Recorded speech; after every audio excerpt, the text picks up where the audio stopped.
I'm going to be going into this passive range of motion that requires me to contort my body to get there. And guess what? It's not my muscles that are supporting me there. What's up? 筋肉翻訳です。さあ今日はこれでわかる君が筋トレで動かすべき範囲見ていきましょう。筋トレで動かす範囲はどこまでかというコメントが来ました。僕は大腸筋が一番伸びるとこまでと答えたんですが、さらにもう一歩踏み込んだ答えをベンさんが教えてくれています。すべての部位に共通して言えることなのでチェックしてみてください。どうぞ。Welcome back to 30 Days of Muscle Intelligence. I'm Ben Pakulski. I'm going to teach you how to prevent injuries and maximize growth in one video. Have you heard of active range of motion? People ask me all the time, man, what does this active range of motion thing really mean? There's a difference between what's called active range of motion, passive range of motion. So a passive range of motion is the range your joint is able to go through, or maybe you can go through passively, maybe if someone took you there. Active range is what can you actively control with your muscles.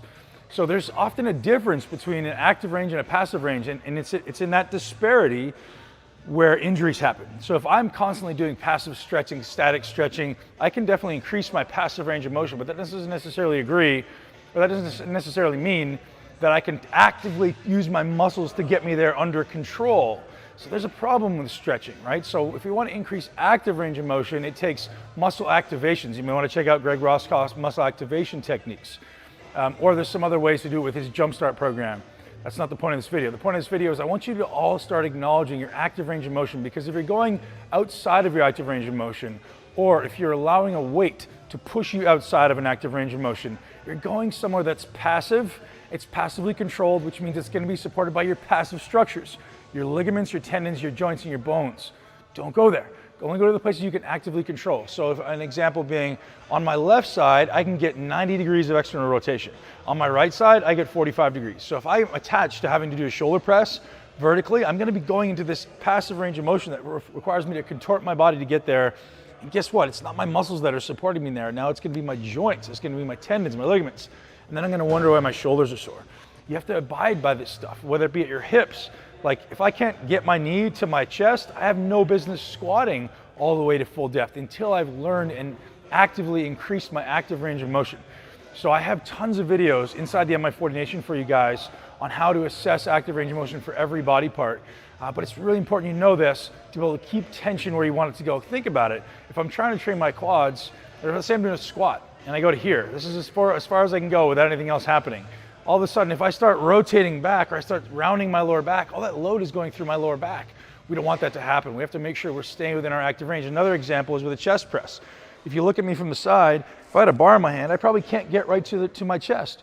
Whereas if I'm attached to going to my chest, all of a sudden it's going to be some of this internal, external rotation stuff, which is only taking tension off my chest and putting tension onto my joints. Don't do it. Learn your active range of motion, stay within it, contract muscle like it owes you money. Have a great day. さあ、いかがでしたでしょうか？アクティブレンジオブモーションの範囲で行うと、怪我を防げて筋トレ効果も上がる、とのことでした。そのアクティブレンジオブモーションを広げていくことが重要なんですね。よく、ベンチプレス、ショルダープレスで肩が痛くなるのも、スクワットで腰が痛くなる原因の一つも、アクティブレンジオブモーションの外に出てしまっているから、ということなんですね。そしてそのアクティブレンジオブモーションの基本的な測り方は何も持たない状態でその種目の動作を行ってどこまで動かすことができるか。これが測る方法となります。このアクティブレンジオブモーションを知ることで怪我なく筋トレの効果を最大限にすることができるので、一度各部位のアクティブレンジオブモーションしっかりとチェックして知ることで筋トレでやるべきことが見えてきそうですね。ぜひ試してみてください。みんなはどんな基準で動作中の可動域決めていましたか？コメント欄で教えてください。